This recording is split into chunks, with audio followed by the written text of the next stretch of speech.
What's going on, guys, girls, fellow hunters and collectors out there? So we're back trying to finalize this Rampage review. We're finally gonna put together Sauron. It's been an interesting wave so far. And sorry if I sound kind of slappy, I know I mumble on my words, but so yeah, I sincerely apologize. It's just that at the time of this video, so it's almost like 2 in the morning, plus it was the whole daylight savings time thingy, so I pretty much lost another hour already. But anyway, enough of that. We're gonna put this bad boy together and finalize this review, so I can finally go to bed and catch some Z's. Start by the bottom. Let me see if I get it right.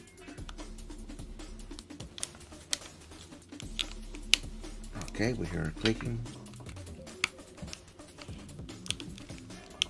As I'm putting this guy together, he doesn't look that bad. He's quite big. Already quite big. He didn't look like much. Kinda like me, you know?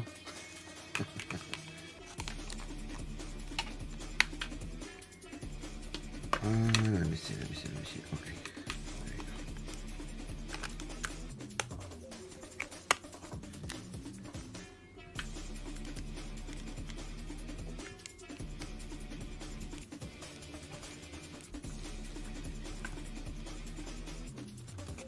Give me 1 second. Let me adjust the camera, okay? Hold on. Hold on. I'm getting to it.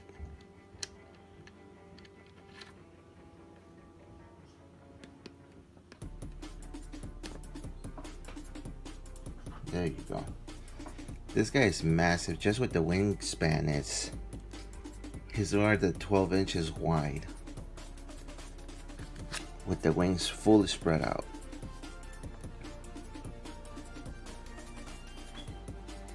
Yeah, he's big. I don't think I can stress out enough to say that I really like how this Build-A-Figure came out. Aside from the fact that we never got a Marvel Legend Sauron, so this is a first. And it's not looking too bad.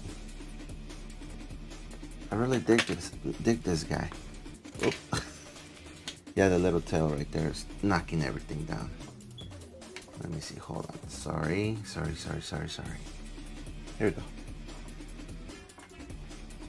So this mold looks very interesting. Never seen anything like it before.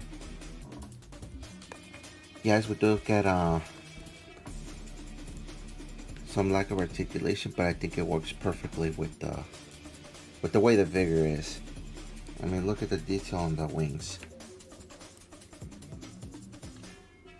You kind of get that translucent yellowish color for the wings, kind of give it more of a lifelike detail to it, so that's pretty nice. The texture on the skin, like for the scales and all that stuff, is pretty good. The hands came out really nice with the fangs, although I wish they could have given us I don't know, some type of paint on the nails, kind of distinguish them from the hand. And then the head looks amazing. Head looks amazing. We have a articulated jaw, so that's pretty good. And then the detail.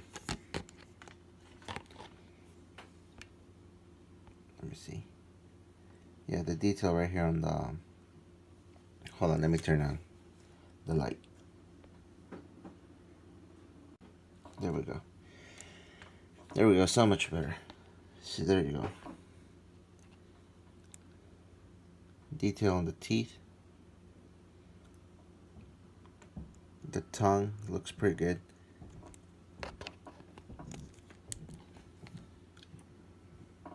There you have the face.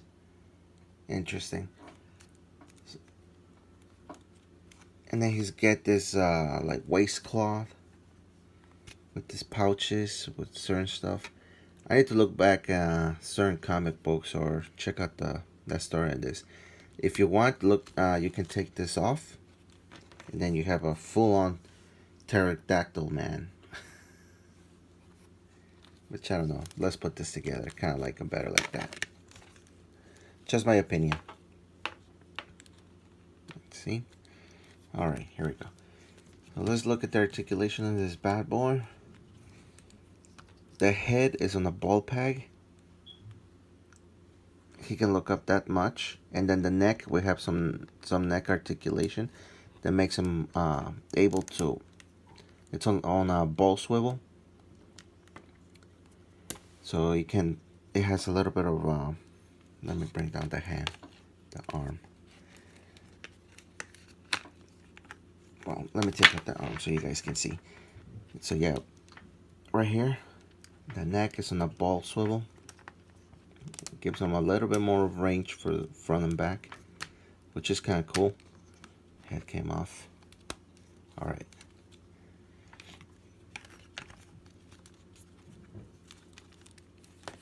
We have full arm rotation, of course.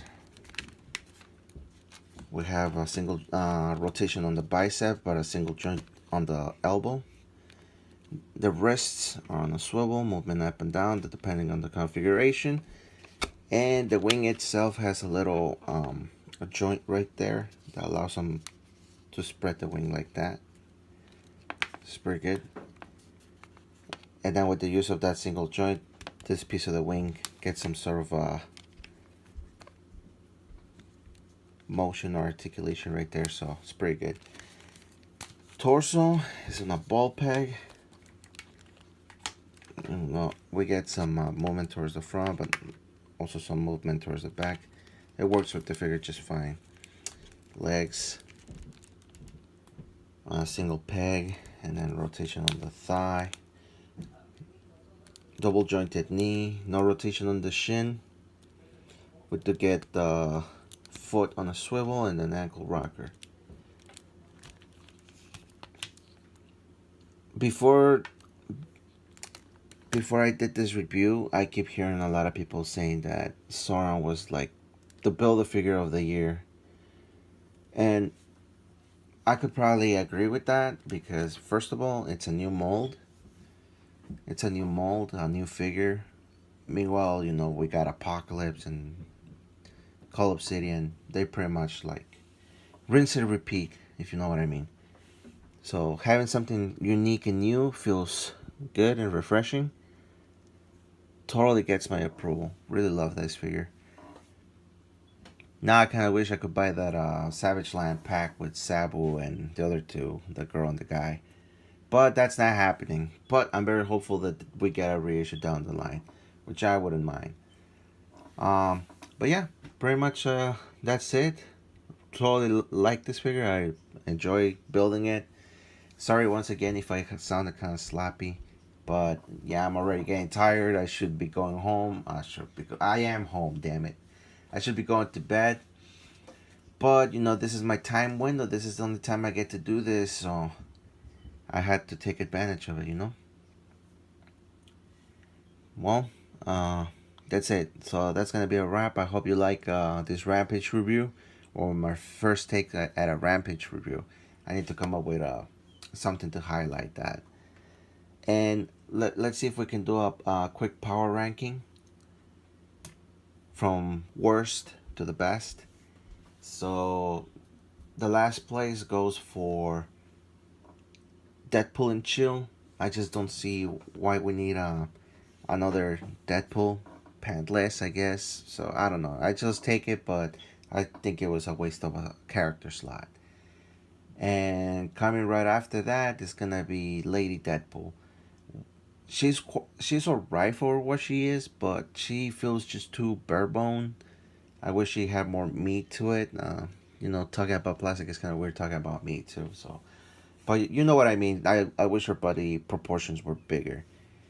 And then right after that is gonna be that Madcap over there. Yet again, another Deadpool. I kind of get it, but it's too many Deadpools in so little time. But regardless of the situation, I guess it's a good addition to your ever expanding Deadpool collection. So it's fine, we get it. And right after that, it's gotta be the Wolverine. Uh, why? Because of the lack of accessories, and then I wish they would have given us an extra head.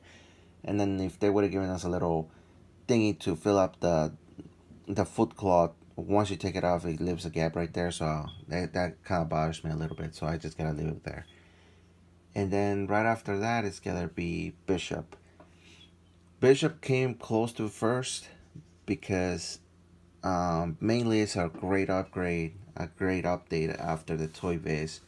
I mean, after all, it took them 12 years to re-release a new Bishop.